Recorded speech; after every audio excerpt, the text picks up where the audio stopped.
Hello, this is the sensual bonus episode of the D&D, the Somewhat D&D podcast, Wonderful. This is your host, Tyler DeSoto, and I'm joined by my three sexy, sensual boys, Kyle, Matt, and Jeremy. Say hello, my sexy, sensual boys, Kyle, Matt, and Jeremy. Hello. Hello, Kyle. I have placed a raw egg within myself. And by the end of the recording, it will be a soft-boiled egg. God. This is going to be, you might be wondering, why is there an episode up this week? Well, we just thought, in between weeks, on and off week, we would record a fun little, side episode to talk about different things that are going on and to hang out and see if, if the reception's well, maybe if the reception is good, maybe we'll do this kind of thing every now and then. What do you boys think? I like it. I'm down with it. Yeah, let's do it. Just to give us a little break 'em ups. Mm-hmm. Exactly. I'm really concerned that if we continue in the sexy voice, someone will try to file a restraining order against the podcast, and I'm not sure how that works.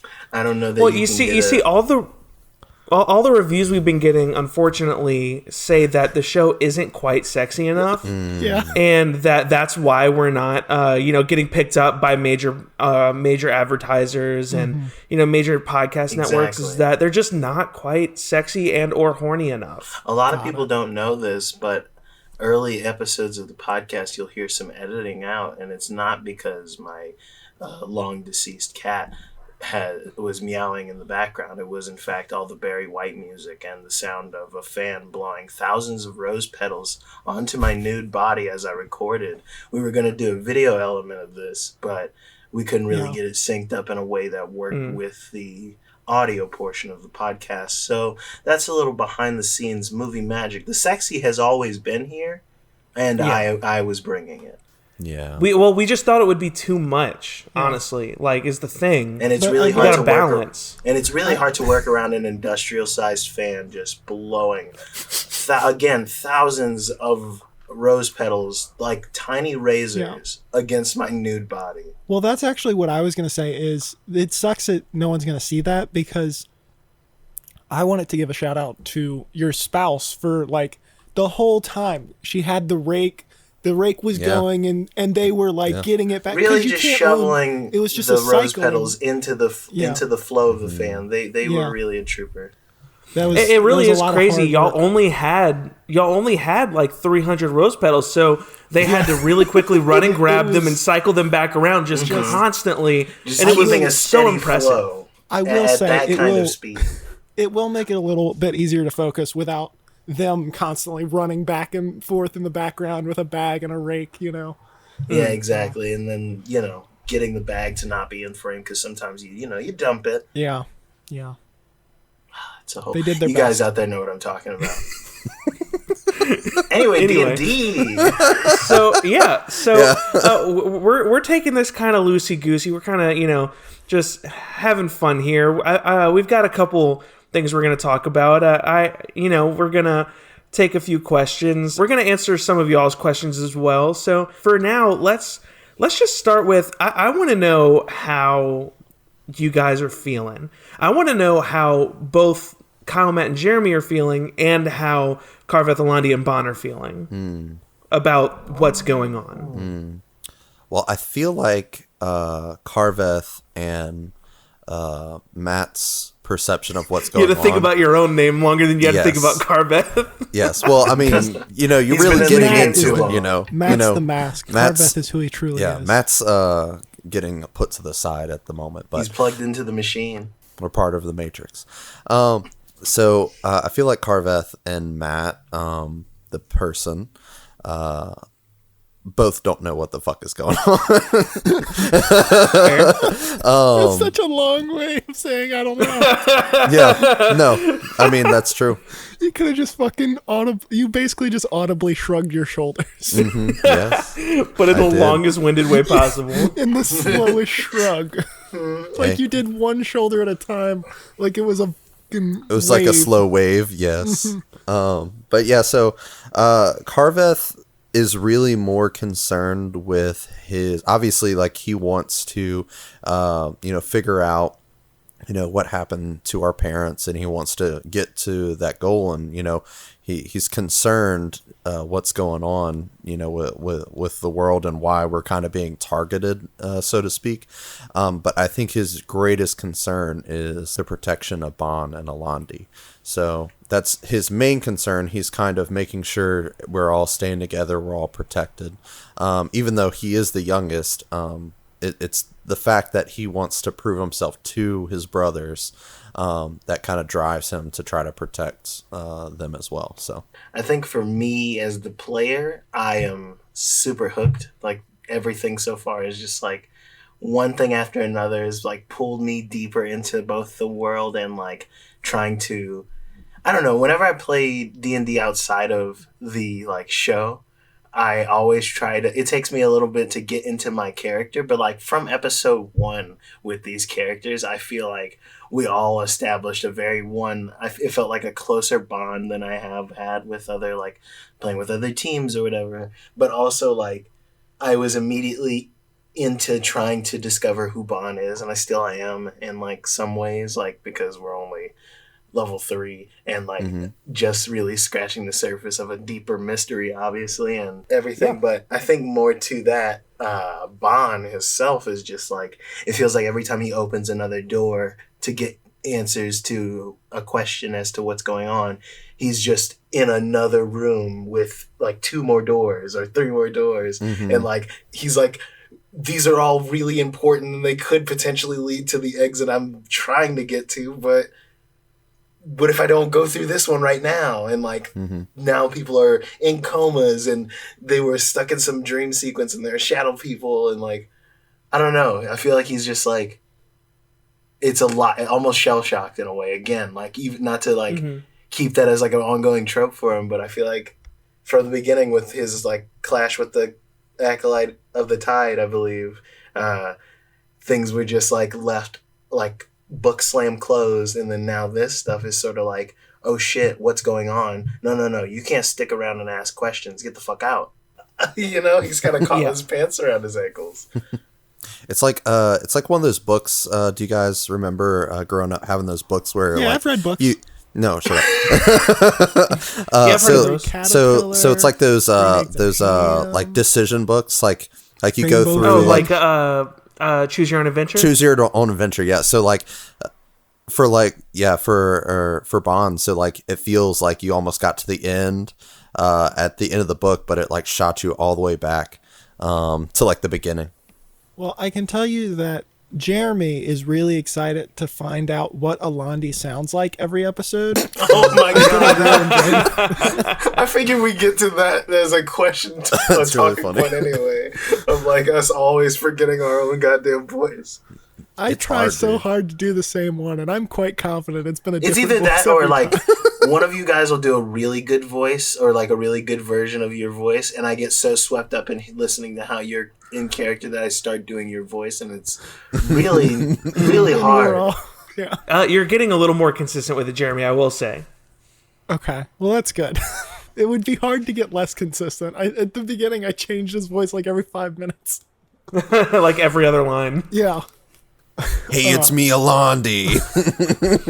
How you doing? All right, now we gotta be really serious. I think both me and Alandi are concerned about the fact that Alandi seems to be important in a way that neither I nor Alandi was prepared for. Like, Alandi by his very nature is a rogue. Like, he's supposed to be flashy and everything, but like, if the rogue is the center of attention, something's gone horribly wrong.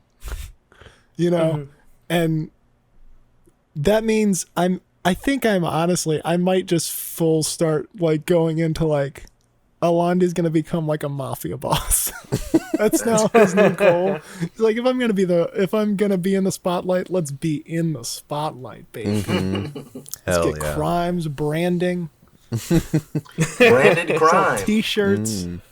Hell yeah, merchandise. I like it. Fucking merchandise. Thinking big.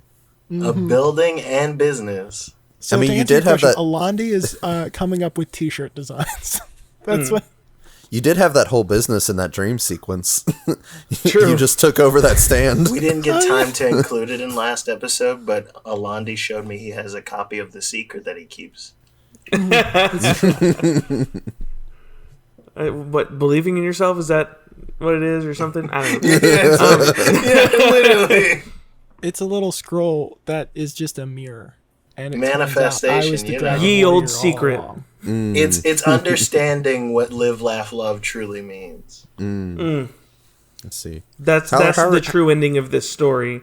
You have to have lived, laughed, and loved to win D&D. Let's see. We're currently living. That's chapter 1. Chapter 2 is Well, laughing. are you though? Oh, Are shit. you living? Yeah. That's Are the we- secret. Are we just in a dream That's again? a really good episode of Community. Tyler, how are your feelings on Yeah, the true. Where story are you so at with line your story and how so we're far? playing our little pieces in your master plan?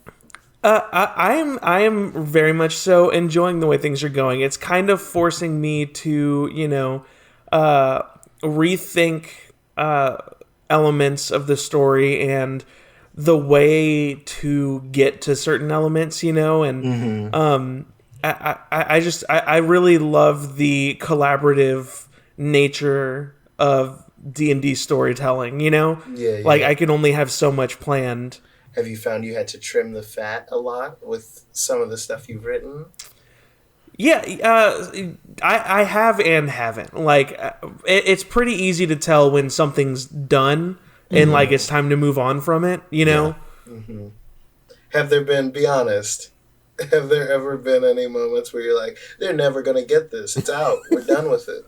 Well, the first one that comes to mind is in a lost 20 minutes of recording when you guys couldn't figure out that for some reason the Den of Tiny Thieves was on the map. When we saw it, we just were like, maybe it was included. Yeah, I thought it was just on the map. Maybe. There's been a couple things where I've been like, It's out. man, We gotta they're having a hard time. Moving I past feel it. like you guys have gotten better at this, but you guys just, especially the first like 5 episodes, just didn't ask questions about what was going on. You guys just rolled with whatever was going, which is great, but also for my own sake and for the listeners' sake, I had no idea if you guys were questioning what's going on. It's so tough because you're like, I feel like it's a balancing act too, in that like you're trying to role play and like act up your character, but also at the same time you gotta not be so immersed that you're thinking in your character's mind like this is how he'll solve the, like Oh yeah. I mean, and that's what's tough about doing this in a recorded medium is you have to not only do all of these things, but you also have to keep in mind the listener and the audience and like, okay, You're well, I need to playing a verbalize game. this. And It's like we're playing a game, yes, but there are people watching. It's like being bad at Smash and working at a place that hosted a Smash tournament and immediately losing in the first round to a child. That happened. What's the most surprising, unforeseen thing that you've had? So something that we did that just really surprised you and kind of had to keep that's you a on your good toes. question. Let me think. One thing that really caught me off guard was I didn't expect Bon to have connected with Gareth in that sort of way. In my head, Gareth was just a throwaway character to kind of like introduce Thandor and stuff. You can't not only have named the character very close to Jareth from the Labyrinth, but also had my character watch the movie. Like, you set I him up. literally didn't do that on purpose, but you're absolutely right. As soon as you said that, I was like, oh shit. Did I set him up. subconsciously do that? You set This Bon was up. that's penance for us just automatically killing Hemorrhoid. Yeah. I feel like Dude, Hemorrhoid. one-shotting Hemorrhoid. Yeah, I That know. was that one Rip hurt. Hemorrhoid. Damn, dog. But it's mostly been things like I thought that this was going to be more trouble than it was, or like with the Shadow guys in the last episode, y'all went a direction I didn't really expect. The whole like launching each other over them, and like I'm into it. That was a great like in my head. I was like, they'll figure out a way. Like We chose parkour. but I liked the creativeness of it. Was there a specific way that you thought that we were, or not thought that we were going to do it, but like, was there a specific way that you had that? Spoil I don't know it. if that, Tell us. No, yeah. basically, like the way I had set it up was you can just brute force your way through this, or you'll find some other sort of solution. Got you. We Was found kind of this what was in my moment. head. Yeah. There was a split decision when Carveth was like, he made it to the other side and he You couldn't died? decide. Carveth No. died? Yes. And then I came back. He passed over. I made it in between like the shadow people and the King Pharrell Otto, King. basically. Yeah, Pharrell King. King Pharrell. I love that. Pharrell is not the king. What Yeah, happened? I know. He was the fake. Yes. So I was in between those the shadow people and King Otto, and I thought that if you attacked them from like behind, that they would just disappear. Like I thought they were self-generating from in between him. So if like you attacked them, like then there would have only been 3. But I decided to go the other way and go to King Otto, and I think Alandi verified that they would just come back on the other side. Yeah. So that was a good choice on my part. See, I didn't Yes. even think he was doing that to verify it. I was just like, oh, these things are magical in some way. Maybe if I light them up. I lit them up. I was like, oh, we can't kill them. They don't disappear from the light. Time to just keep them from grabbing folks. Well, that's also something I wasn't expecting. I wasn't expecting you to pick up King Otto and try to carry him out of the castle. I wasn't expecting that. Yeah. Were we supposed to kill the king? He's the king. I mean, in my head, I expected y'all to like knock him out. What if Which, we hit him? well, Bond tried to do that with his sand, but he just rolled real bad. Yeah, that's fair. Oh, I thought it was just because he was like magically possessed. Like whenever it failed, yeah. I just No, assumed. remember, whenever they're hostile against you, they have to pass a DC something. Oh no, check. yeah. No, Yeah. I know that the sand failed. I just whatever reason in my head I was like, it's because he's acting all weird. We hit him and he just weirdly stands up. He probably can't be knocked out. It's fine. Yeah. At that point, I was just like, well, it must be a high DC for a reason. Maybe we don't knock him out. Maybe we're supposed to kidnap him. And that's fair, but you know, there's some shit going on in Thandor, but Oh yeah. Dude, There's it's some wild, shit dog. going on in a lot of the places we've been, and that's why I think, like, again, like I was saying, Bond's just like, man, we just, everywhere we've gone, it's not, maybe a few days of like, oh, this is nice. Bad. yeah. I really like that so far we have done a great job of not being good guys. Like we're not even close to good guys. What do you mean? We haven't. What do you mean? We're just We're on our own mission we're for Dora ourselves, the though. Explorer going on her quest, and if there's a fire, not our problem. If we can put it out, then we will. But like, if we're explicitly told don't worry about it, we're done. We're not worrying about it. I mean, I think y'all have attempted to put out basically every fire you've come across, True. right? Yeah, Yeah, I don't think we've done In anything the necessarily bad. In the last episode, the entire government of a town, the only town we've encountered, was possessed. Well, we were told. Many people were missing. Lots and lots of people Were we not missing. told? And we were not just told to leave. Yes. No, we were. But like, We were. We're not good. I mean, y'all were told that y'all are likely the reason whatever is happening, though. It's so, following us. It's not worried about Yeah. the town. Yeah. These people were just the We closest. assume. We just happen to be. you are making an closest. assumption, but a logically deduced assumption. Listen, Yeah. I've got flashbacks from a game we played way back when in high school where I thought it was very reasonable to seal a passage so that the innocent bystanders in said passage would be safe. And then they were all mutilated, and everyone turned on me like I was the dumbass dude, for I thinking totally. that. And they were, I know what you're talking Wait, about. Was that the one entire- where Chad was the? Yeah. Dude, that was a great session. I Man, do missed you it. remember when Oh, your it was, but- backstory got completely changed? That was fun. I think about that all the time. That is like truly I did that too. changed things irreparably, but that's neither here nor there. Well, I think that really like speaks into a lot of my like what I'm trying to do here is I'm trying to create situations for y'all to grow your characters and change things about your characters, not for me to make decisions for you. And also like to make things that like put your characters in situations that are interesting and that they will create scenarios that are fun for our audience to listen to as well, because like we don't need to waste our listeners' time, you know, Right. like we want we're presenting value, hopefully, you know, to some people. And for me to just like Entertainment shit all over, yeah, and for me to just like shit all over everything you guys have come up with and hold dear about your character is just shitty. I hope I don't recall. he doesn't listen to this Oh episode. no! Why'd you but- mention his name? You No. bleep the name out. We gotta get the we gotta name out of edit it there. Those yeah, are I'll crazy. bleep the name out of that. I'll bleep the name. If Edit they it. are, they know. But like, damn. Especially considering Jeremy was the only one with an Well, actual backstory in was the that thing game. that made it bad. I think this part as much can run into it. I know Jeremy might be able to speak to this more than most, but like you run into like some games where there are DMs that are just like so horny about being the rules police, and like really like my world is so precious and you're playing in it, you know, like it's like that Yeah. kind of vibe. And I don't think that was the case with that scenario. I think it was just like, I want to find a way to canonically work your story into what I have planned, Yeah. but I'm an adult.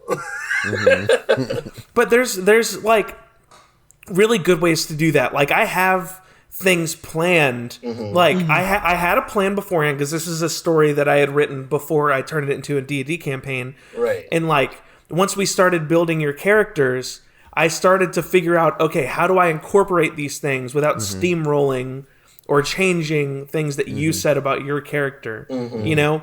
Or at least not changing fundamental things, which really was the problem with that especially, is there's fundamental things about your characters that I can't be like, no, actually, Kyle, I'm sorry, but your cloud is actually one of those black clouds, like a thunder cloud. It's not blue, sorry. Everybody knows that those are storm clouds, obviously. But no, more to that point, kind of. Do any of you guys have like a what if scenario if you didn't pick the race or class that you picked?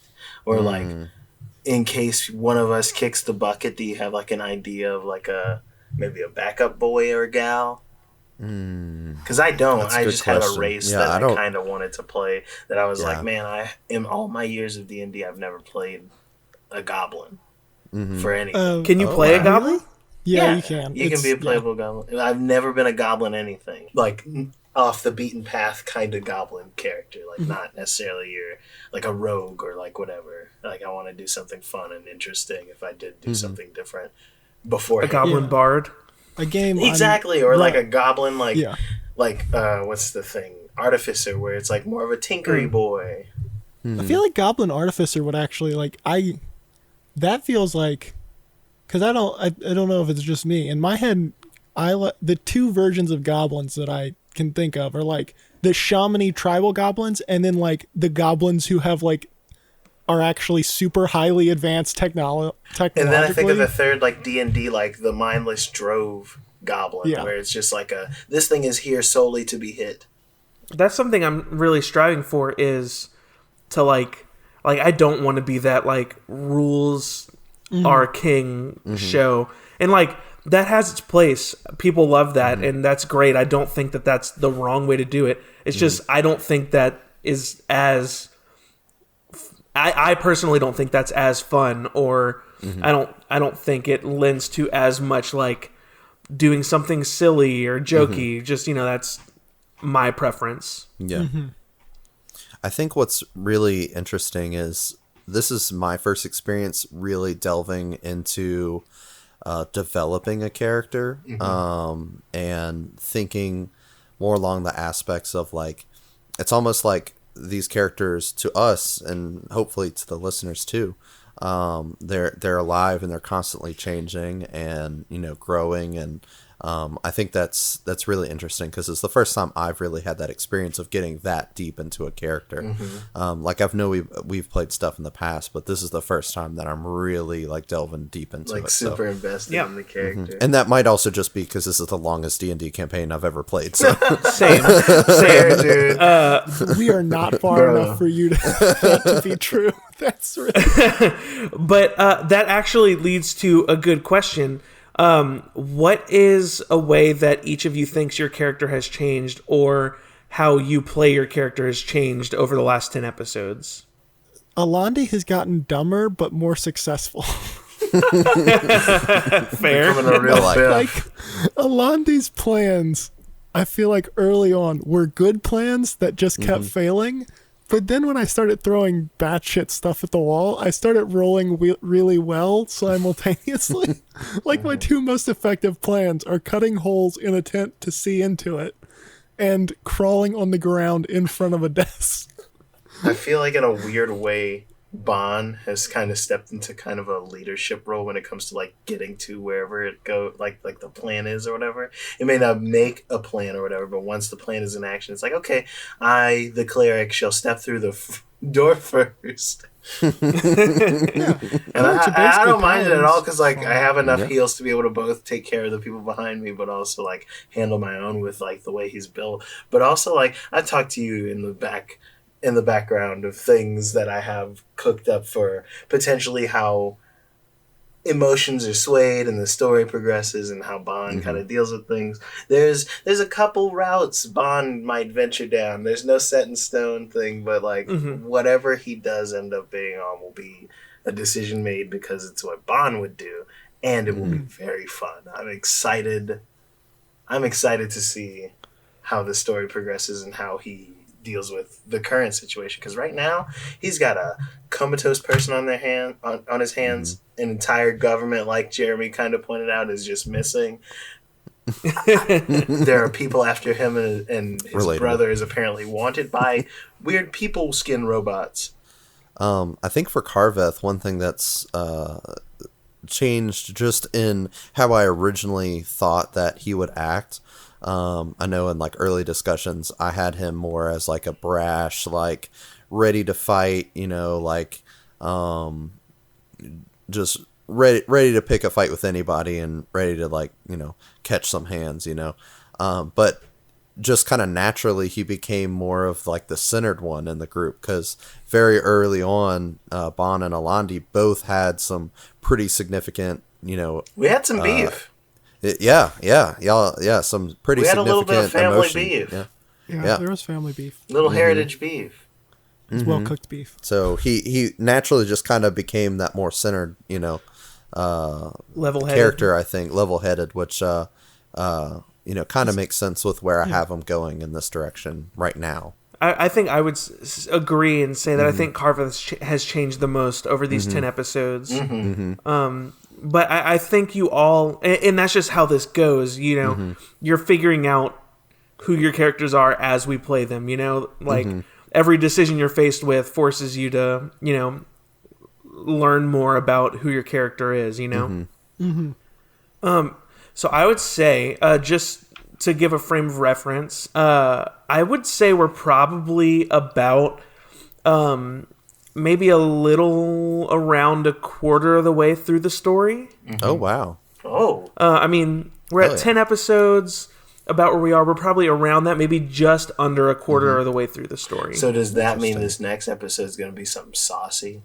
I haven't decided yet. I've been feels like struggling we're getting with into some sauce, though. I know. Well, that's kind of like I've been struggling with, like, I don't want to go all sauce all the time, No. But we did do like a whole episode that was chill and just us. Maybe not a full sauce episode, right? Maybe we walked Half into sauce. the kitchen and we're getting a whiff. Like this next episode is like the fucking, hey, what's in that pot? Maybe the chef. Yeah. Maybe the chef looks at us and is like, "You want to try this sauce? Yeah, you don't yeah, get he's full holding- sauce pot." You're holding up a spoon Taste test when the we sauce. walk into the kitchen, and Yeah. we're walking towards you. We haven't got there yet. It's And we sauce probably light. won't be there yet, but Yeah. soon we're going to Sauce Town. I hope there's Sauce, no not nutmeg gluten. in the sauce. I hate So is I have a nut allergy. So is there something that has happened so far that any of you didn't understand or are really questioning, or something that you feel like the three of you would want to discuss between the three of you that you haven't talked about, like not in character, just like something yeah. Are we all in agreement outside of Tyler obviously knowing? Yeah, I obviously I'm not going to tell you things. I'm just potentially the stuff happening and the map and the road people are all connected. I don't know. You said the rogue people? The robed, the black robe gentleman. People. Gotcha. Maybe. So what are all the strings right now that are loose? Like what all is there? There's Jeremy's birthmark or tattoo. I would say we always go back and forth birthmark tattoo. I don't believe your character ever like remembers getting a tattoo. Yeah, like you either were tattooed as a baby or you were born with it. No, yes, yeah. Well, that's where it's born like, with a temporary tattoo on his back, and his parents peeled off the paper part. I see. It's like circumcision for dark elves. Basically. But the loose ends we have are the birthmark, I smashed glass the map, at the end. your mother, these robot guys, the robed figures in Bond's dream, and whatever's going on with Dahlia. Yep. The missing, like Pharrell and everyone missing. We just found Pharrell, but King Otto is missing. Yeah. So the reason I'm not 100% sure that it's not that it's not all it's not that it's not all related. I just don't know if it's all one force acting is because we haven't encountered anyone with the cleric symbol since we've encountered him. What cleric symbol? The one we fought with with the tiny worms, not purple worms. God, that was a much shorter fight. The acolyte of the tide. What symbol did he have? I don't remember. It was just the acolyte of the tide.